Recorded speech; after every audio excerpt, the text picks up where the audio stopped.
Howdy. Okay, it's spring. So what's the main thing we're going to think about? Well, most of us, it ain't going to be deer season. It's going to be cleaning. It's going to be getting things done. And all that. Well, let me talk to you about deer hunting. Alright. A lot of you have seen my videos on air rifles and on my shotguns and stuff like that.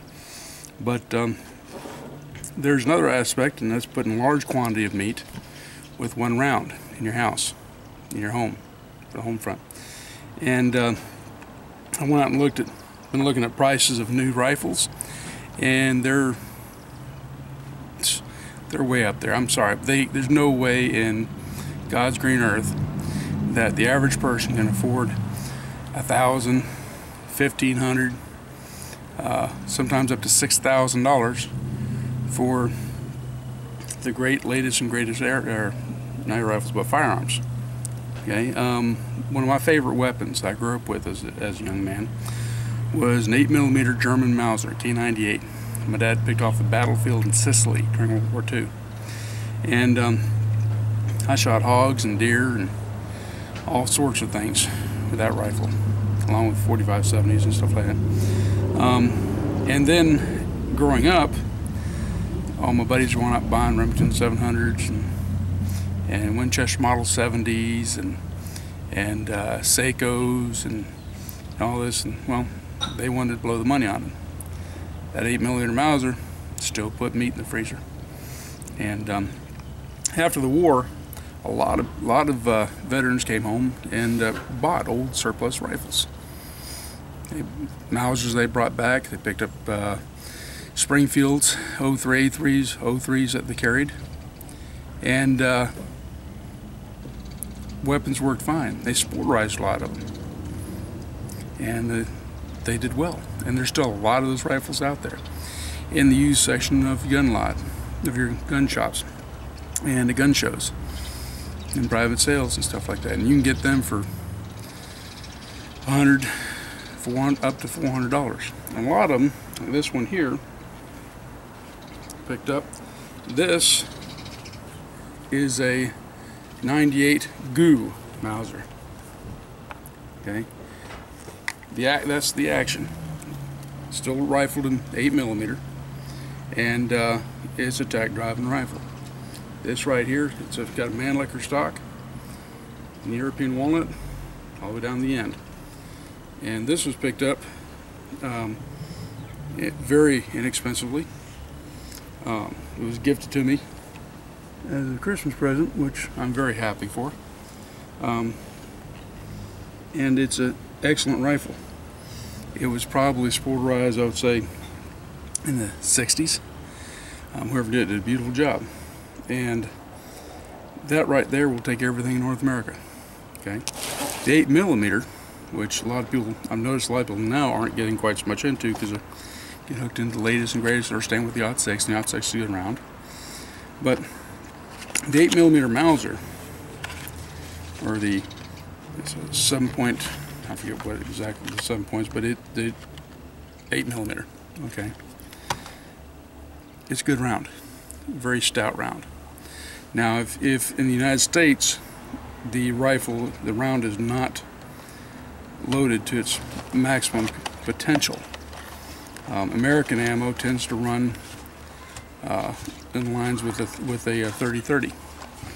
And this is the neat thing about the 8mm. You can have several rifles in one.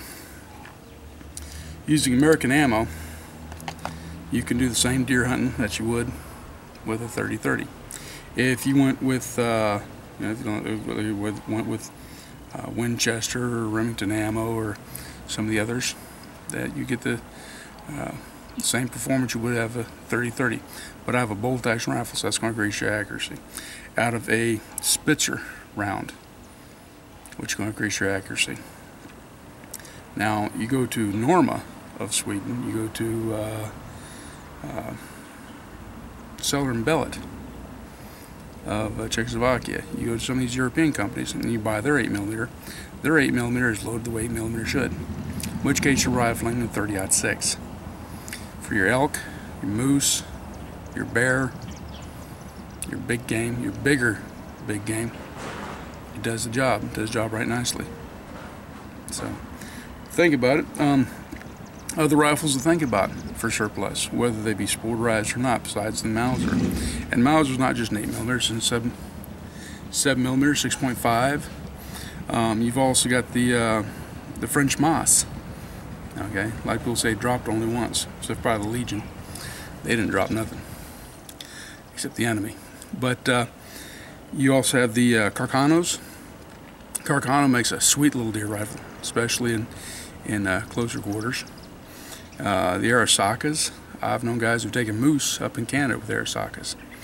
Of course, the Springfields, the Lee Enfield, the old Enfield, British Enfield 303. Oh, that is a gorgeous deer rifle. Spoolrized, run spoolrized.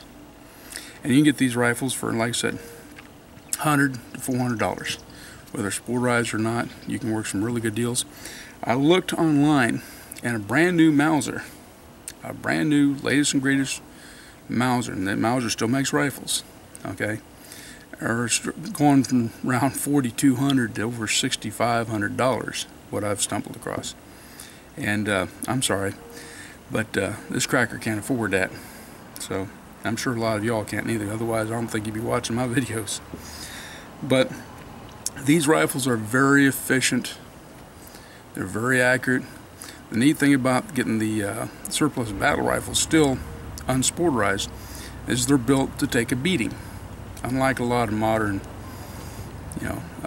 deer rifles and bolt action rifles, sporting rifles, big game rifles, they're really not. They're designed to be very accurate, but they're not designed to have the target that's not knocked out of them. You think about a battle rifle, they're built for that. So they can take a few nicks and kicks and stuff like that. All right. For the most part, they're really good weapons. When you do get your rifle, if you do run across one, it's a good deal. Do some research on the model. Do some research on conditioning, so you can recognize, pitting, rust, stuff like that. You can know how the action should be working. The Negant, there's a rifle I personally don't particularly care for, but then again, there are models of Negant that are excellent. The Finnish Negant, M39, Finnish moistened Negant, is an absolute tack driver. Your 1891 Negant, oh, that was a beautiful rifle, well built. A lot of times they're built by Remington in the United States for the czars. The 9130 were mass produced, but even with that, you can make a really nice deer rifle, because the 7.62 by 54 is a hard hitting round, and it has set some records. Another good rifle, the Schmidt-Rubin, 7.5 by 5.5 Swiss Schmidt-Rubin. I had one of those once, and that was without a doubt a tack driving so-and-so. I ran neck and neck with a buddy of mine. He had the M39 moistened Negant, I had the Schmidt-Rubin, and we'd run neck and neck at 225 yards open sights all day long. He'd win one day by 2 points, I'd win the next day by 2 points. And it was an ongoing rival for a long time.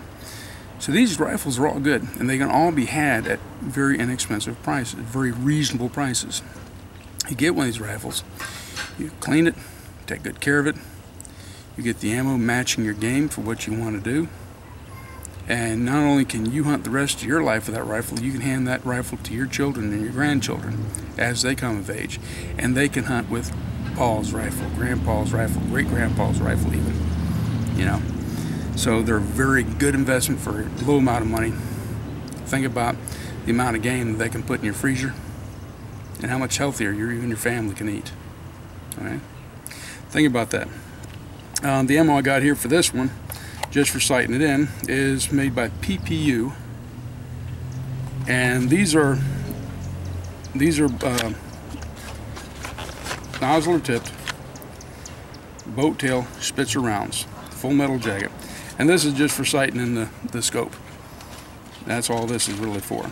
And when I get a chance, I want to pick up some hunting ammo, some big round nosed, looks like it came out of South Africa, going after a water buffalo or something like that type of ammo, because I like something to be a little hard hitting. I like there to be 2 hits when I pull the trigger. I hit my target, target does a somersault and hits the ground, so I got to chase it for 2 miles. But all that said, y'all go out there. It's gun show season. Hit the gun shows. Go out there, take a look, see what you can find as far as a good surplus rifle. And there's on the note on the Negants, there's a ton of Negants out there, and a lot of them are still packed in cosmoline. If you do buy a surplus rifle that's packed in cosmoline, clean it. You gotta get in there, clean the bolt, clean everything, clean that gun out, get solvents in there, clean it, get that cosmoline out of there, because that will interfere with you being able to fire accurately and decently. Okay? Find a good gunsmith, talk to him, get notes from him, and hopefully, like I say, you'll be putting meat in the freezer. Once again, this is Keith Stanball, School of Woodlore and Common Sense, and y'all be careful. Go find a gun. Now it's time to do it. You can buy it, you can find it, you can buy it, you can clean it, take it out, shoot it, get sighted, and get used to it. That way when deer season comes up, it's going to be like breathing, just pulling that up to your shoulder, harvesting your meat. Y'all take care. Bye-bye.